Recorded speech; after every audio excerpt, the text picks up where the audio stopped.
बोलो सियापति रामचंद्र जी की जय। जय श्री राम। रिद्धि सिद्धि सिर धरि मुनि बर बानी, बड़ भागिनी आपहु अनुमानी। कहीं परस पर सिद्धि समुदायी, अतुलित अतिथि राम लघु भाई। रिद्धि सिद्धि ने मुनिराज की आज्ञा को सिर चढ़ाकर अपने को बड़भागिनी समझा।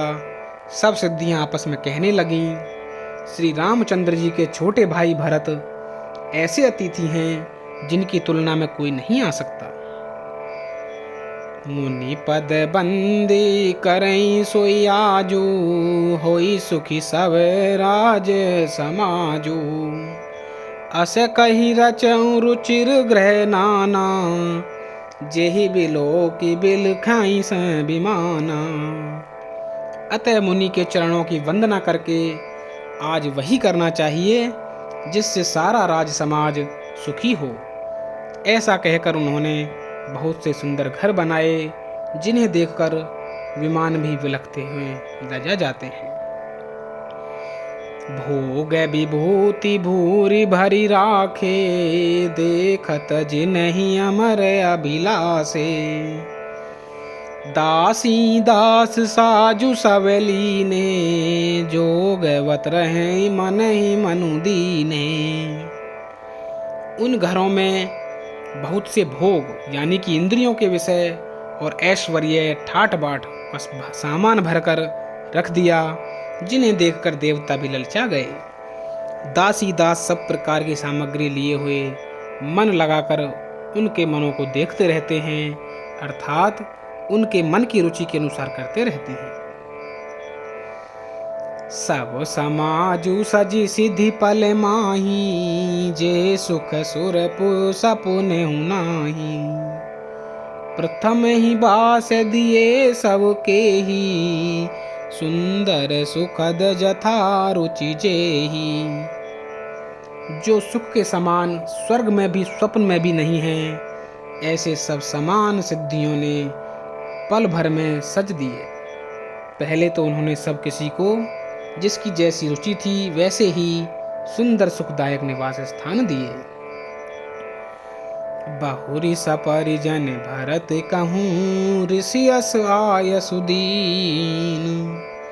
विधि विषमें दायको विभव, मुनि बर तप बल कीन। सियापति राम जय जय राम, मेरे प्रभु राम सीताराम।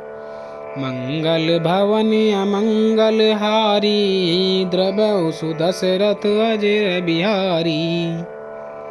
और फिर कुटुंब सहित भरत जी को दिए, क्योंकि ऋषि भरद्वाज जी ने ऐसी ही आज्ञा दे रखी थी।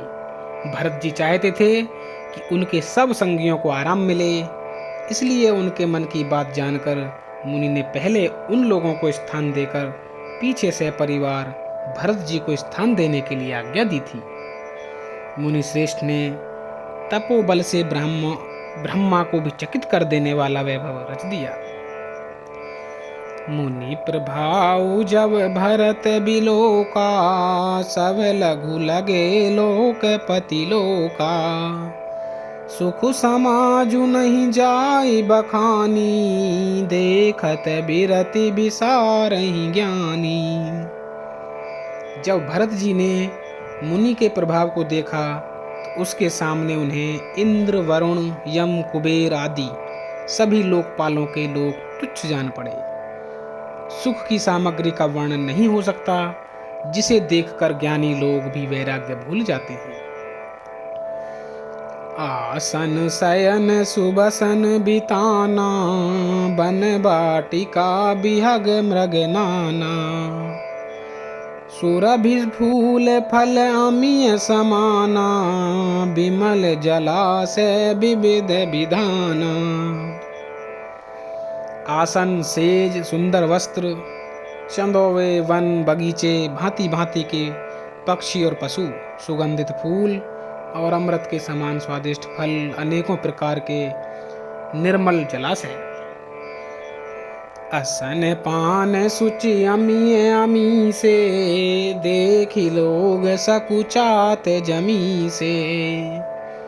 सुर सुर भी सुर तरु सब ही के, लखी अभिलाषु सुरेश सची के।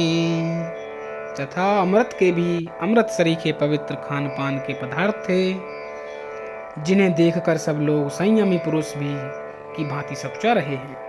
सभी के डेरों में मनोवांछित वस्तु देने वाले कामधेनु और कल्प वृक्ष हैं, जिन्हें देखकर इंद्र और इंद्राणी को भी अभिलाषा होती है, उनका भी मन ललचा जाता है।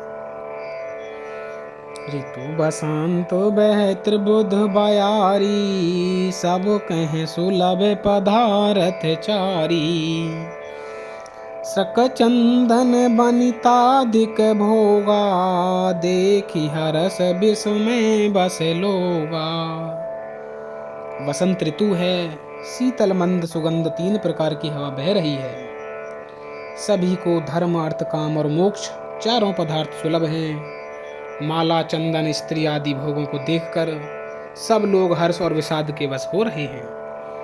हर्ष तो भोग सामग्रियों को और मुनि के तप प्रभाव वालों को देखकर होता है, और विषाद इस बात से होता है कि श्री राम के वियोग में नियम व्रत से रहने वाले हम लोग भोग विलास में क्यों आ फंसे।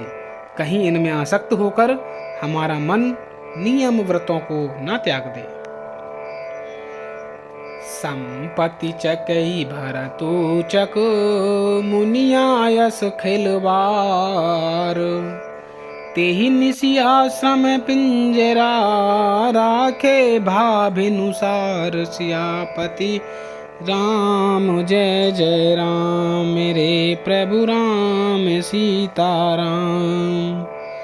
मंगल भवन अमंगल हारी, द्रवौ सुदशरथ अजर बिहारी। संपत्ति यानी कि भोग विलास की सामग्री चकवी है और भरत जी चकवा हैं, और मुनि की आज्ञा खेल है, जिसने उस रात को आश्रम रूपी पिंजड़े में दोनों को बंद कर रखा। और ऐसे ही सवेरा हो गया, जैसे किसी बहेलिए के द्वारा एक पिंजड़े में रखे जाने पर भी चकवा चकवे को रात को संयोग नहीं होता, वैसे ही भरद्वाज जी की आज्ञा से रात भर भोग सामग्रियों के साथ रहने पर भी भरत जी ने मन से भी उनका स्पर्श तक नहीं किया। बोलो सियापति रामचंद्र जी की जय। जय श्री राम। मास पारायण 19वां विश्राम।